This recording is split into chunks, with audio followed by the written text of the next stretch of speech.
வணக்கம். பாலச்சந்திரன் பேசுகிறேன்.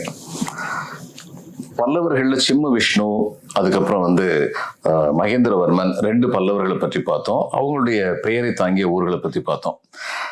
ஏற்கனவே நான் சொன்னேன், மகேந்திரவர்மன் வந்து சாளுக்கிய நாட்டை சேர்ந்த புலிகேசி என்ற மன்னரால் தோற்கடிக்கப்பட்டார்.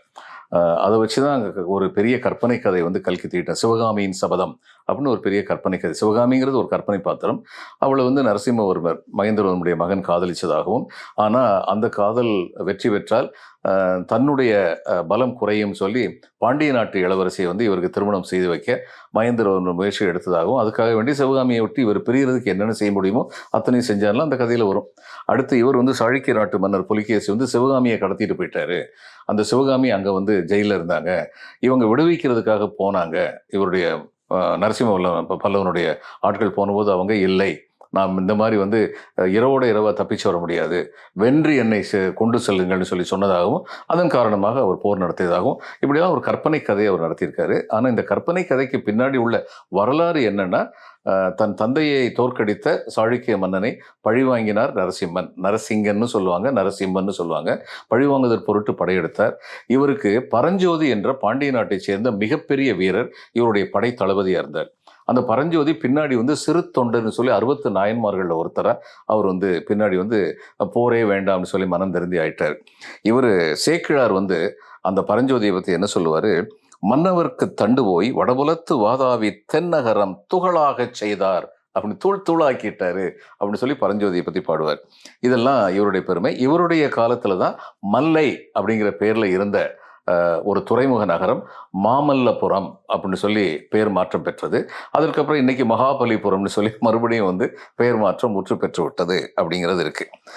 இந்த மாமல்லபுரம் அந்த காலத்துல மிகப்பெரிய துறைமுகமா இருந்தது. இன்னைக்கு நமக்கு சென்னை இருக்கிற மாதிரி, தூத்துக்குடி ஒரு காலத்தில் வரலாம்ங்கிற நம்பிக்கையோடு இருக்கிற தூத்துக்குடி மாதிரி, விசாகப்பட்டினம் மாதிரி, மும்பை மாதிரி மிகப்பெரிய துறைமுகமாக அந்த காலத்தில் இருந்தது. அது அவ்வளோ பெரிய துறைமுகமாக வணிக கேந்திரமாக மாறுவதற்கு மிகப்பெரிய மாறுதல்களை செய்தவர் நரசிம்மவர்மன் அப்படிங்கிறது வரலாறு.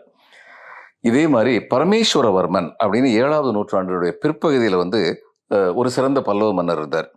இவர் தான் விக்ரமாதித்தன் அப்படிங்கிற சாளுக்கிய வேந்தரை திருச்சி நாட்டு பல்லவபுரத்திற்கு அருகே உள்ள பெருவளநல்லூர் அப்படிங்கிற போரில் ஜெயிச்சவர். இவர் சைவ சமயசீலன்கிறது அவருடைய பேரே சொல்லும், பரமேஸ்வரன் அப்படின்னு. காஞ்சிபுரத்துக்கு அண்மையில் உள்ள பரமேஸ்வர மங்கலம் அப்படிங்கிற ஊர் இவருடைய பெயரால் விளங்குது. அடுத்து கூரம் அப்படிங்கிற ஊரில் ஒரு சிவாலயம் எடுத்து அதற்கு பரமேஸ்வர மங்கலத்தை நன்கொடையாக கொடுத்த செய்தி கூரத்து செப்பேடுகளில் கூறப்படுகின்றது. கும்பகோணத்துக்கு பக்கத்தில் நந்திபுரம் அப்படின்னு பெயருடைய நகரம் ஒன்று இருந்தது. பல்லவர் காலத்தில் அது மிகச் சிறப்பாக இருந்தது. திருமங்கை ஆழ்வார் அந்நகரில் அமைந்த விண்ணகரத்தை பாடியுள்ளார். நந்தி பணி செய்த நகர் நந்திபுர விண்ணகரம் நன்னு மனமே அப்படிங்கிறது அவருடைய திருவாக்கு.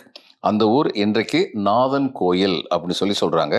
8ஆம் நூற்றாண்டின் தொடக்கத்தில் அரசுரிமை பெற்ற நந்திவர்மனின் பெயர் தாங்கி நிற்பது அந்த நகரம் அப்படிங்கிறது வரலாறு.